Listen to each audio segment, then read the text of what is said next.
Hello. Hello, AOS fans! It's the Agents of Sigmar.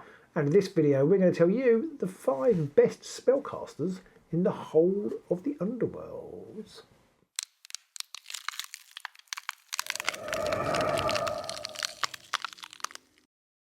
They've been with us since nearly day one. Season 2 came out and they went, magic! And everyone went, oh my god! It's magic, and then it didn't change the game that much. No. But there are still a few funky spellcasters out there with some funky spells. So we're going to tell you the best 5. So starting in 5th place is Dane Talos of the Exiled Dead. Yeah, he's a fairly regular wizard, fairly standard attack, but he does give people stagger from the beginning with his electroshock therapy, and then he inspires and has cleave. So that's not bad at all. No, it's certainly not the worst stat line we've seen out there for casters, and he is pretty key to his warband. He is probably the biggest bringer of action economy to the game, just about. With Dance Dynamic.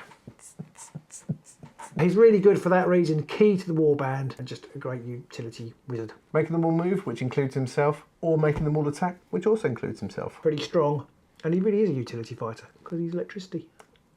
And then number 4 on our list is Domitan of the Storm Coven. So he's quite unique in the fact that when he's uninspired, he still rolls 2 magic dice, even though he's only a level 1 wizard. And not only that, they require lightnings, which is kind of thematic, as he can bring down the lightning. He also inspires very easily by saying he's inspired. There's a slight flip side to that, because when he finishes, you go, oh, I don't feel very inspired anymore. No. A bit like most of us would have been a day at work. But when he is inspired, he does get 2 shields on his defence. And his attacks gain Grievous and Cleave. And he goes up to 5 wounds as well, which is quite chonky. It is quite chonky. Of course, can give you away an extra glory. And at number 3 is Sakar, Radagast's best mate of the Null Spirit Pack. So he starts off as 2 dodge, even when he's uninspired, but when he is inspired, his attack goes up to 2 damage, and he gets cleave on that. And if you go into beast mode, he can move even faster and effectively fly as well. So at number 2 on our list is Vastis. Ooh, of the Discord. The thrice-fold Discord. Yes, I've played with Vastis quite a bit.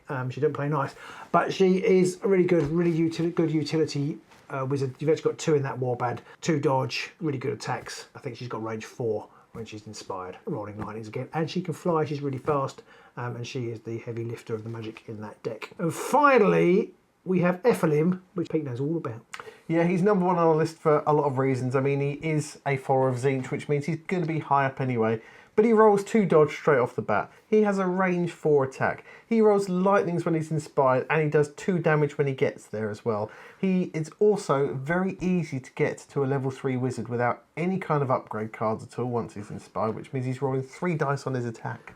Absolutely, I will just say, I think he even does 2 damage at the beginning. I don't think he even inspires 2 damage. And he's got a nice little range 2 attack on him as well. And when he's inspired, if one of his fighters gets killed, he gets to pick up a power card. So he's just generally a very nasty person. Absolutely awesome. And if that wasn't enough, he has access to some ridiculous spells and upgrades and things. So I think Ephilim is the best wizard boss, if you will. So there are our top 5 casters in Underworlds. Now, there were a couple of other honourable mentions we wanted to bring in, and one of them was Storm Daddy himself. Yes, Stormsire of Stormsire's Curse Breakers, the original, but not the best. Pretty strong. He went to 2 shields when he was inspired. Yeah. He could inspire just by casting a spell, which wasn't really that hard for a level 2 wizard with a 1 lightning spell. And so he was the original Voltron turret, tool him up, shoot everything in sight. Yeah, once a lot of the Night Vault cards rotated out and there were no spells for a long time, he kind of fell out of favour. Yeah, and he hasn't really come back in with the advent of Domitan and Ephilim and people like that. He's just not good enough anymore. Other wizards who aren't really good enough, and I really want them to be, is Zondara. Yeah, you sit there and think, oh, she's a caster, and then you realise she hasn't actually got a range spell. She hasn't got a range spell, so she's got a really naff sword attack. Her thing is that she's got a little reaction where she can heal somebody or do some damage. That's quite nice, but she just, I mean, she can be tooled up and be quite useful, and different things about the warband, but as a wizard, I love the model too, but she's just not good enough to reach the top 5.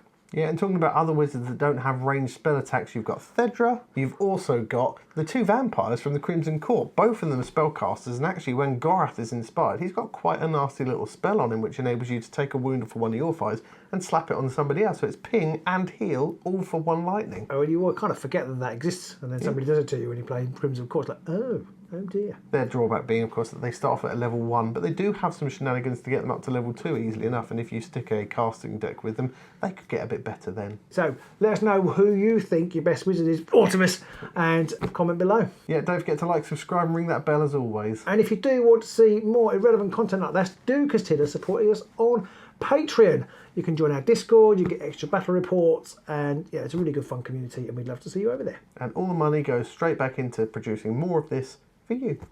So we'll see you soon, maybe in the Underworlds.